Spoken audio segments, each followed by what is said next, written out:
Bonsoir à tous et merci de nous rejoindre dans l'info continue ce jeudi 30 avril 2026. Les regards sont désormais tournés vers la façon dont la vie publique va s'animer les 7 prochaines années. Le passage de témoins qui s'annonce d'ici là préoccupe plus d'un. Après l'élection présidentielle du 12 avril dernier, le compteur indique, sinon affiche, que la dynamique entamée depuis 2016 doit continuer. Très vite, certains ont couru vers la rivière, d'autres rattrapent progressivement le train en marche, tandis qu'une troisième catégorie observe les choses de loin avant de prendre plus tard une décision qui va définir leur destin sur la scène nationale. Quoi qu'il en soit, acteurs et partis politiques, observateurs de la vie publique et acteurs de la société civile devront retracer leur chemin. Le repositionnement apparaît alors comme un carrefour. Ce carrefour sera-t-il incontournable ou pas? Eh bien, on se questionne ensemble ce soir avec Hamzat Abdoulaye. Hamzat Abdoulaye, bonsoir. Bonsoir.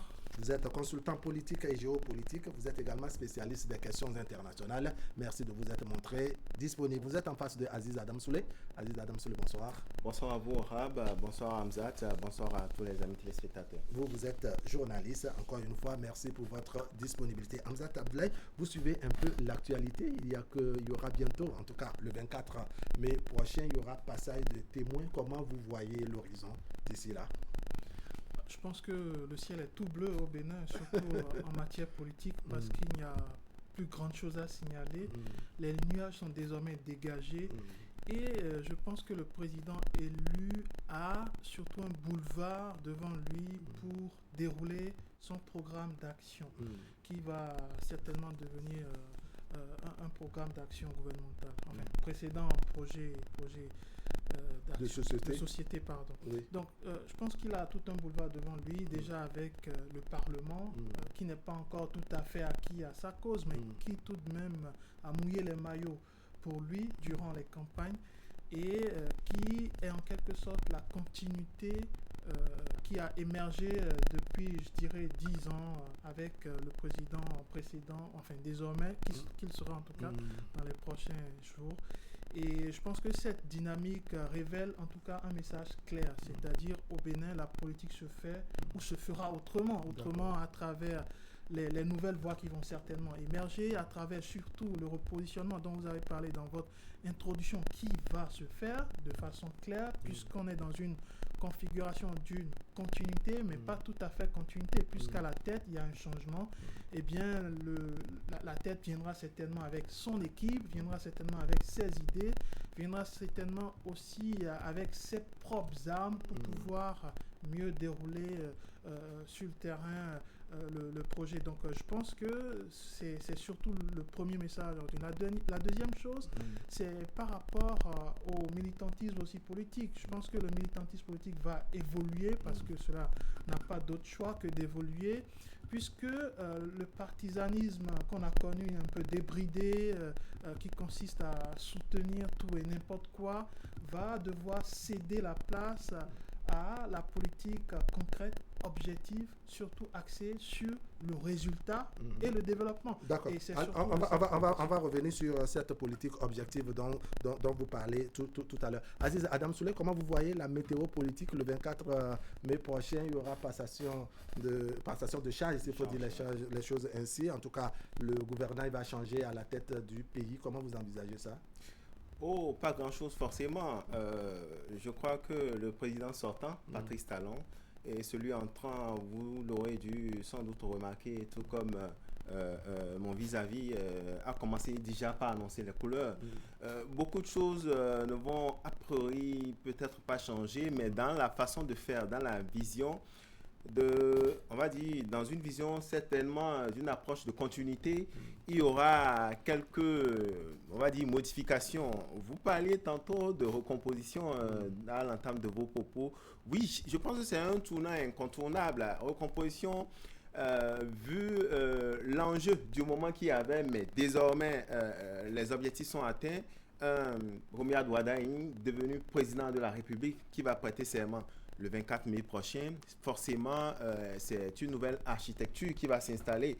Vous avez parlé, vous, Hamza, tout à l'heure, de développement. Je suis tout à fait d'accord. Parce que ce n'est plus cette politique-là qui se fera comme on l'a connue pendant les 10 dernières années et qui n'ont pas du tout, on va le dire comme ça, heureusement que Patrice Talon est un rouleau compresseur, quoi qu'on dise, qui est resté en tout cas mordicus sur ces réformes, droit dans ses bottes, pour, disons, parvenir en tout cas à certains résultats qu'aujourd'hui, peu ou prou, que nous saluons malgré les quelques couacas. Quand j'ai fini de dire ça, oui, développement, je le disais tantôt, parce que désormais, au-delà des lignes qui sont déjà tracées, il n'y a plus de temps à perdre en fait. C'est sur les projets structurants, les projets, les réformes essentielles, les grands chantiers de développement, c'est ces leviers-là qu'il faut pouvoir actionner justement pour aller vite et surtout rendre concret, justement comme Hamzat le disait, le projet de société qui sans doute va devenir un programme bien tracé d'action gouvernementale qu'il faut pouvoir suivre et dérouler. Hamzat Abdoulaye, tout à l'heure, vous parlez du militantisme. Est-ce que vous pensez que les 7 prochaines années,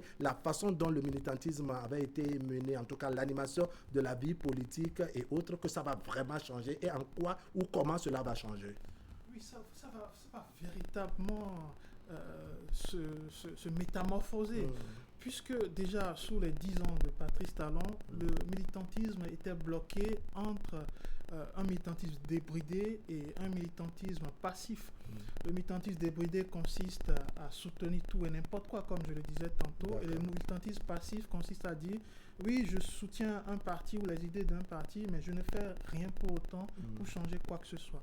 Et ce qui va changer, surtout dans cette nouvelle posture, c'est que quand vous prenez les configurations déjà, depuis la réforme du système partisan qui a évolué aussi à travers le temps et nos réalités politiques aussi, quand vous prenez tous ces indicateurs, eh bien vous vous rendez compte que les partis politiques sont devenus plus structurés et il y a moins de voix uniques qui portent sur l'ensemble. C'est-à-dire la domination provient plus du groupe que de l'individu.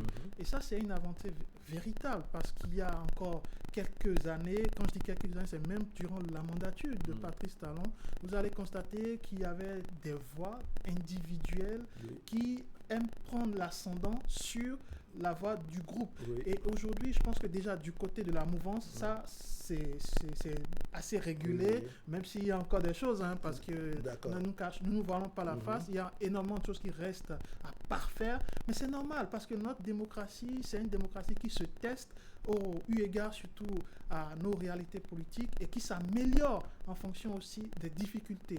La démocratie, ce n'est pas du Nescafé, comme quelqu'un a eu à le dire une fois, non, mais c'est tout un ensemble qui répond à une procédure, qui répond à parfois des échecs, vous pouvez tomber et vous relever, vous améliorer.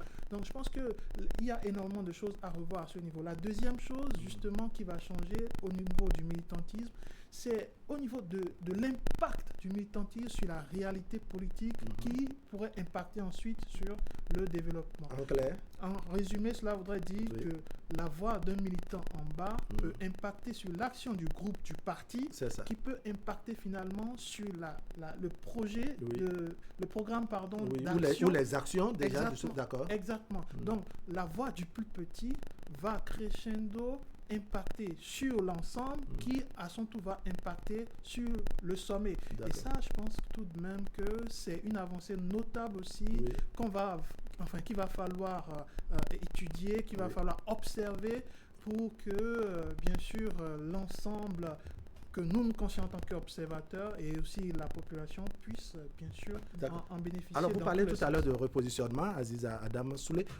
Comment on explique ce repositionnement en une période où effectivement le mandat est en train de finir, que c'est une nouvelle équipe qui va s'installer? Pourquoi cette question ou bien cette affaire de repositionnement? Oui, repositionnement parce que n'oubliez pas, il n'est pas superflu de vous rappeler qu'il y a la traite politique qui est là. Et cette traite politique fait appel à un certain nombre d'implications. Au-delà de ça, vous avez vu courant cette semaine qui est en train de finir, un certain Paul Longpère qui lâche ses lieutenants un peu comme je sais pas, le chef dans une équipe qui lâche la barque, qui saute les pieds joints, disons, dans la rivière, qui crie à l'eau. C'est comme ça que vous voyez ça? De toute façon, ce n'est qu'une analyse personnelle et je l'assume. Alors, quand j'ai fini de dire ça, oui, pour ne citer justement que ce cas-ci de Paul Longpin, et même bien d'autres, vous avez vu un Boni Yaye aussi, je suis tenté de dire, est-ce que dans une vie passée, le maître qui était justement l'élève de l'autre n'a-t-il pas copié son patron? Parce qu'on sait un peu comment un Boni Yaye aussi a lâché le principal parti de l'opposition, les démocrates. Tout ceci, c'est des choses en fait, c'est des signaux qui annonçaient déjà une tempête, si on peut le dire ainsi, et c'est cette tempête-là que moi je caricature justement de recomposition de la classe politique. Parce que peu ou prou, vous allez voir, attendez que le premier gouvernement de Roméa Douada soit installé, et vous verrez, disons, ce début-là de recomposition de la classe politique, à mon humble avis. Parce que d'une manière ou d'une autre, il y en auront, sinon il y en aura, si vous voulez, qui forcément ne seront pas contentés, mais qui vont commencer par faire des bruits de couloir. Mais tant qu'ils n'auront pas de satisfaction,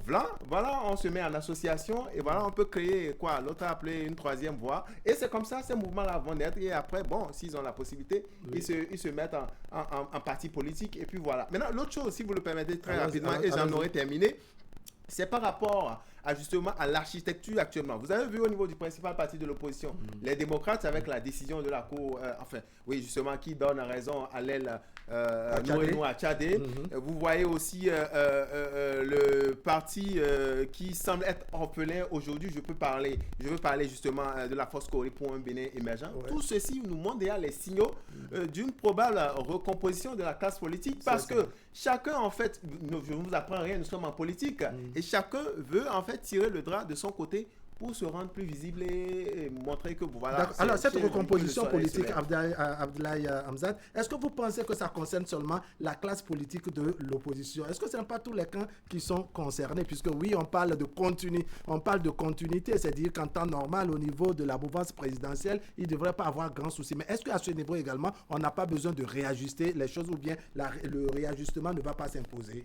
Alors, quand on observe déjà comment ça se passe ailleurs, quand généralement après 2 mandats, le président quitte le pouvoir, il y a forcément une recomposition, même si celui qui lui succède provient de son propre camp. Donc la recomposition de facto, c'est quelque chose qui s'impose. Ça devient incontournable. Absolument. Je suis d'accord avec Adam quand il le disait tout à l'heure, c'est-à-dire... bien sûr, eu égard aussi au travail qui s'est fait durant les campagnes, parce qu'observez, il n'y avait pas que les partis politiques impliqués sur il y a aussi les mouvements. C'est vrai, il y a eu un moment où on se disait les mouvements devraient mourir parce que ne reflétant pas véritablement l'idéologie du partisanisme ou de la réforme du système partisan.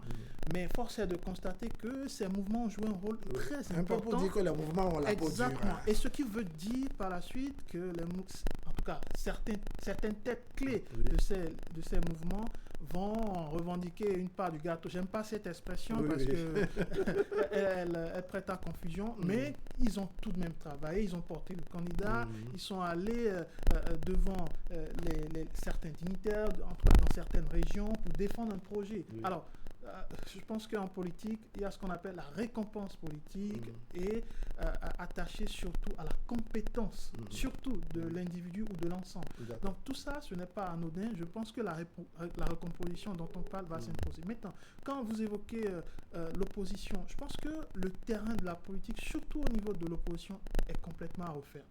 Je m'explique. C'est-à-dire quand vous prenez les 2 figures essentielles que sont les 2 partis, les démocrates et les FCBE, déjà au niveau des élections, je pense que c'est un constat de terrible échec. Déjà, le parti Les Démocrates n'a pas réussi à participer à l'élection présidentielle et communale.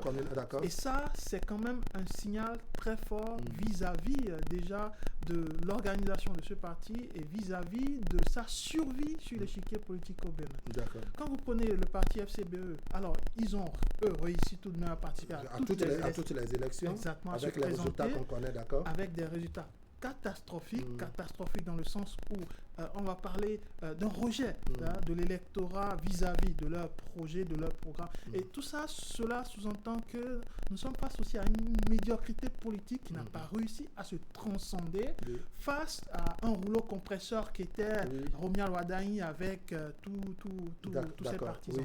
Donc, le parti FCBE et les démocrates sont confrontés aussi à des conflits à l'interne. On a constaté avec l'adhésion de justice concernant les démocrates qui sont en quelque sorte devenus orphelins d'abord de Boni Yayi, mais ensuite divisés en leur sein. Et ça risque d'être difficile pour une émergence et surtout pour une construction réelle vis-à-vis des réalités auxquelles ils devraient faire face. Et la dernière chose, très rapidement, à ce niveau, je pense que si les partis ne s'assument pas déjà en tant que parti d'opposition, ils vont disparaître. D'accord. Parce qu'on ne s'assume pas, on ne survit pas en tant qu'opposant en se ralliant à une cause que vous ne pouvez pas défendre. Alors on parle de trêve, mais la trêve ne veut pas dire la mort d'activité politique. D'accord. On va revenir sur la question de la trêve, parce qu'il va s'imposer pratiquement à toutes les formations, politiques sur la vie publique, sur le terrain de la vie publique. Alors Aziza Adam Soulé, il n'y a pas que ces deux partis que vous citez, et certes peut-être on les voit un peu plus en vue en raison de leur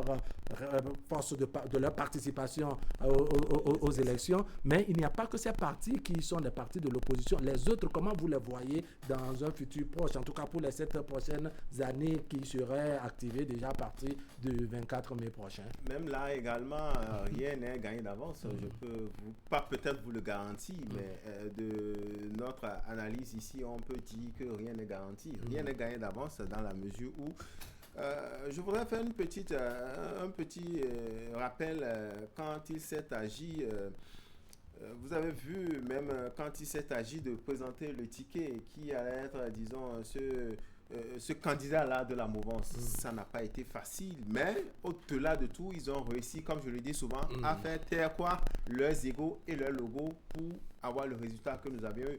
Mais cela n'est pas exclu aussi que après cette étape franchie, je pense que la responsabilité revient désormais au patron de l'exécutif de trouver la bonne formule pour tenir aussi les partis soutenant, en tout cas, sa vision, comme un certain Patrice Talon a trouvé, on va dire, la formule pour le faire. Non pas du copier-coller, mais en se réinventant, mais en y apportant, disons, un plus. Sa touche particulière. C'est ça. Parce que se taire, parce qu'il ne faudrait pas que, loin d'être un donneur de leçons sur ce plateau, il ne faudrait pas que Romia Wardani soit celui-là, en fait, à qui les partis dictent, en tout cas, la façon de faire. D'accord. Tout de suite, il y aura ce Méli-Mélo-là qui ne dit pas son nom, et finalement, les partis aussi qui soutiennent la galaxie, désormais Wardani, risquent de partir en vrille. Je ne pense pas que c'est ce que, justement, le patron de l'exécutif souhaite. Et je pense, même au-delà, en tout cas, des consultations qui se font de part et d'autre par rapport au gouvernement qui sera mis en place et autres, je pense que ce qu'il est important ici de souligner, c'est surtout la finalité. Et cette finalité-là, à mon humble avis, ce n'est pas forcément le parti de l'aile Wardani, que fut-il toujours, est-ce que les partis vont rester Bloc républicain ou Union progressiste, le Renouveau, ou peut-être un autre parti politique exceptionnellement estampillé Romia Wardani? Pour moi, ce n'est pas ça qui est le plus important. Le plus important pour moi, c'est le développement.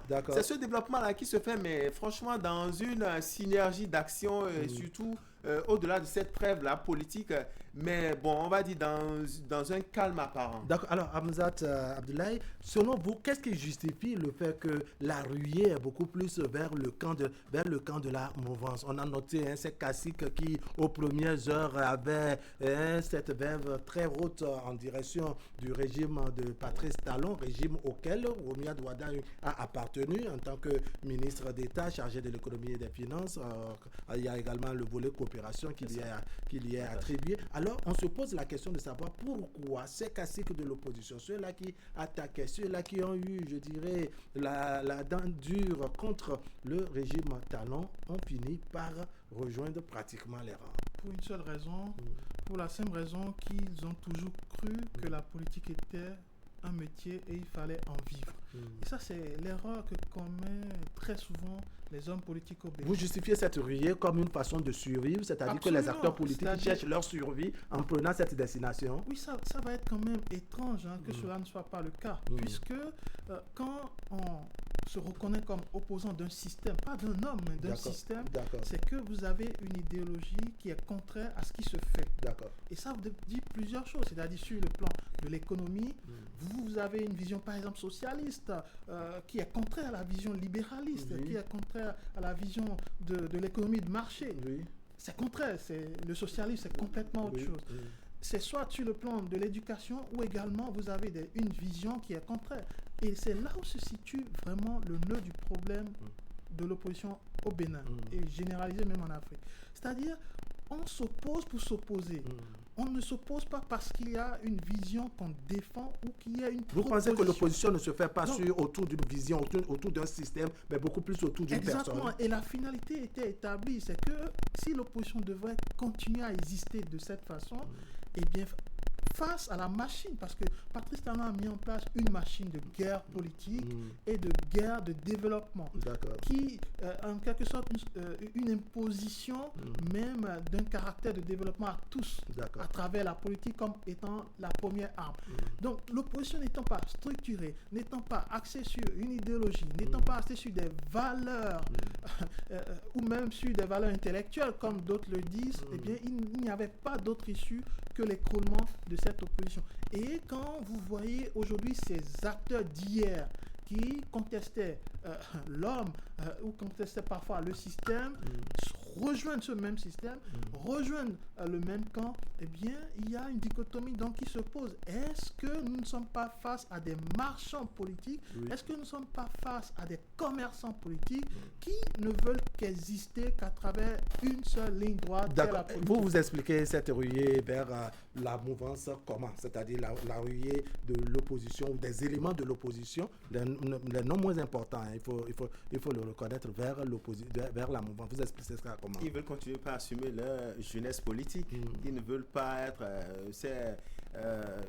on va dire ces caciques-là que nous avons connus de la première parce qu'il y a changement de régime et que c'est une transition. Je suis tout à fait d'accord avec Hamzat. Je suis totalement souligne combien de son dans observation. la mesure où on a vu des gens ici dans ce pays qui ont traité la Galaxie Talon de tous les noms, mais qui, on va dire finalement finit par ravaler leur propre vomissure. Certes, il y en a qui diront que avec par exemple le pacte républicain, la façon de faire autrement les choses se verra, mais ne soyez pas étonnés que dans les tout prochains mois, n'ayant peut-être pas obtenu ce qu'ils veulent, peut-être ayant claironné, ayant fait des yeux doux au prochain président de la République et n'ayant pas, je ne suis pas dans le secret des dieux, mais c'est ce que ça laisse transparaître, parce qu'on a pu voir, souvenez-vous par exemple de certains politiques au niveau du parti Les Démocrates qui étaient, je suis d'accord que c'est aussi ça le jeu politique, qui étaient des farouches opposants à Boni Yayi, mais qui finalement ont rejoint Boni Yayi, mais finalement est-ce que ça a perduré? C'est vrai, ça fait un temps, ça fait flop, et c'est en ça je suis d'accord avec Hamzat quand il parle de marchands et de commerçants politiques. D'accord. Hamzat souligne un autre aspect qui m'intéresse également. Il parle de cette structuration de l'opposition. Pensez-vous que pour les 7 prochaines années, étant donné que les choses vont changer, en tout cas la tête va changer au Bénin, en tout cas au niveau de l'État central, est-ce que vous pensez vraiment que cette structuration de l'opposition, on va l'obtenir? On aurait tiré leçon de tout ce qui s'est passé ces 10 dernières années pour réajuster les choses? Elle s'impose, Wahab Ali Bara, à la classe politique de l'opposition. Je veux être franchement sérieux en le disant. Elle doit s'imposer à la classe politique de l'opposition dans la mesure où, dites-moi, c'est vous qui posez des questions ici, pendant ces 10 dernières années, qu'est-ce que l'opposition de façon concrète a pu nous apporter au-delà des recriminations, on nous a empêché si... Mais ce sont des recriminations qui manquaient pas de pertinence en mais pour quelle finalité? Il faut que, au-delà de la traite, en tout cas, moi je fais partie de ceux-là qui pensent que ce n'est que dans ces moments-là qu'on peut se réinventer, qu'on peut trouver la formule adéquate. La traite politique, je l'ai dit sur le plateau, cela n'est pas forcément ce musellement-là de toute idée, en tout cas de proposition. Tant que vous êtes convaincu de ce que celui qui dirige le pays ne fait pas bien, mais apporter la preuve du contraire. Et en apportant justement cette façon-là de convaincre, parce qu'il ne s'agit pas de convaincre le président de la République uniquement. Il faut pouvoir convaincre également la grande masse, ceux-là qui peut-être pour on va dire 2034 ou en 2033. tout cas 2033, voilà. La fin du mandat. Si entre-temps, vous avez réussi à convaincre, en tout cas l'électorat, dans la façon de faire, qui peut peut-être convaincre, et quitte à ce qu'on vous accorde la confiance. D'accord. Hamzat Abdoulaye, il y a un autre aspect, on parle de repositionnement, on parle de structuration de la classe politique, surtout au niveau de l'opposition. Cette structuration-là, ça passe par quoi? Sinon, qu'est-ce que vous reprochez à l'opposition au-delà de ils ont eu des difficultés à désigner leur candidat, à faire si, la structuration à proprement parler, c'est quoi? Je pense qu'on a raté la base déjà. Je pense que quand vous ratez la base d'un immeuble, la fondation lorsque la fondation est ratée, l'écroulement est évident en réalité. Donc je pense qu'on constate l'écroulement de l'opposition. Mais il faut repartir sur de nouvelles bases, c'est-à-dire reconstruire l'opposition sur la base déjà de la vision, une vision cohérente, c'est-à-dire nous sommes l'opposition, mais peut-être une opposition socialiste, peut-être une opposition démocrate, mais vraiment démocrate, pas démocrate sur papier, vraiment démocrate, avec la rigueur de ce qu'impose la vision démocrate, sur le plan économique, sur le plan financier, sur le plan structurel, sur le plan social. Donc c'est tout ça qu'il faut matérialiser d'abord avant de se dire on peut combattre ceux d'en face. Parce que ceux d'en face, comme je disais, se sont mués désormais en machine de guerre politique et malheureusement, avec autant d'envergure, ça va être difficile de les combattre, surtout dans un contexte de trêve politique. Alors j'insiste là-dessus, la trêve politique ne veut pas dire la fin de la vie politique. Pas du tout, et là vraiment pas du tout. Absolument pas. Donc les opposants qui ont compris que c'était le cas et ont commencé par quitter le navire en pensant que le navire allait couler, c'est quand même dommage. J'espère que ces hommes ou ces personnalités ne seront pas reçus dans le navire où tout marche très bien. Sinon, je pense qu'ils vont juste importer leurs idées de la catastrophe et l'imposer à d'autres personnes. Ah bon, réussi, et vraiment réussi. C'est arrivé par le passé. Donc, je pense qu'on doit apprendre aussi du passé. Il ne faut pas prendre tout le monde parce que, justement, il y a un rang apparent où tout le monde peut se ranger. Non, je pense que ces gens-là sont tout de même des personnes qui ne sont plus crédibles. Ça, c'est la première chose. La deuxième chose, je pense que on ne pourrait peut-être pas parler d'opposition durant cette trêve parce que la base a été faussée et justement parce que les acteurs qui existent aujourd'hui sont à la rue. Est-ce que ce n'est pas le moment pour d'autres acteurs de se saisir de ce que c'est que la classe politique de l'opposition? Justement, on a tendance à croire, et il y a de ces commentaires, n'est-ce pas, qui vont pratiquement dans ce sens-là, à croire que la trêve politique est beaucoup plus orientée vers l'opposition, quitte à mettre l'opposition en difficulté, à livrer même, je dirais, de la museler. Non, pas forcément. Je le disais tantôt. C'est l'occasion. Pourquoi on a cette impression alors? Non, on a cette impression parce que je n'ai pas envie de dire que cette classe de l'opposition nous a habitués à l'oisiveté. Parce que quand je le dis, parlant d'oisiveté, par le passé, on n'a pas vu quelque chose d'assez concret. Au-delà, la façon en fait de faire de l'opposition ces dernières années, on a compris que c'était des attaques personnelles. Il n'y avait pas, en tout cas, des propositions d'idées assez constructives, au-delà même, disons, des guerres de leadership et tout ce qu'on connaissait. C'est, en fait, l'opposition elle-même qui se laisse, en fait, traîner, si on peut le dire ainsi. Et c'est là, moi, je voudrais, en fait, qu'on profite justement de cette trêve-là annoncée pour se parler franchement, comme le disent les Ivoiriens, se regarder les yeux dans les yeux et se parler. Moi, j'ai aimé, au-delà de tout ce qu'on peut lui reprocher aujourd'hui, cette démarche-là qu'un certain Paul Longpé a menée, jusqu'à un passé récent président du parti politique Foscori pour un Bénin émergent, en direction du parti Les Démocrates. Il peut y avoir, on peut se faire confiance et au moins ne pas se faire totalement confiance. Cette démarche-là, en allant quérir leur confiance, si je peux le dire ainsi. Mais c'est pas pourquoi au niveau du parti, les démocrates, on aura une autre occasion pour se poser la question de savoir pourquoi les opposants ont du mal à se faire confiance. On a du mal à se parler et il faut que la classe politique de l'opposition puisse en tout cas corriger ce tir-là pour espérer en tout cas dans les tout prochains jours. Ou sinon, ce serait votre absolument. Aziz Hamdat Abdoulaye, la toute dernière question, puisque là, ça fait votre mot de conclusion. Le repositionnement, les 7 prochaines années, ça va donner quoi à proprement parler?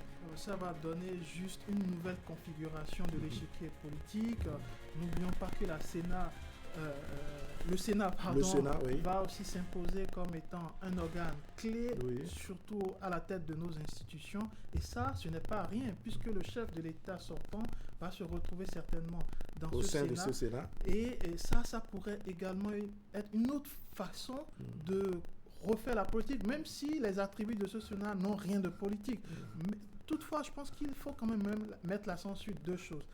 L'avenir de l'Assemblée nationale, du débat au sein de l'Assemblée nationale, j'espère que ça sera plus vivant parce que précédemment aussi on reproche aux partis de ne pas suffisamment être vivants et de ne pas suffisamment impacter les populations. Merci beaucoup à Abdoulaye Hamzat, Aziz Adam Souley. Merci également. Mesdames, Messieurs, ce serait tout pour aujourd'hui. Merci de nous avoir suivis. L'information continue sur Canal 3 Bénin. À 23h, vous avez la rediffusion et demain autour de 10h30. Allez, portez-vous bien.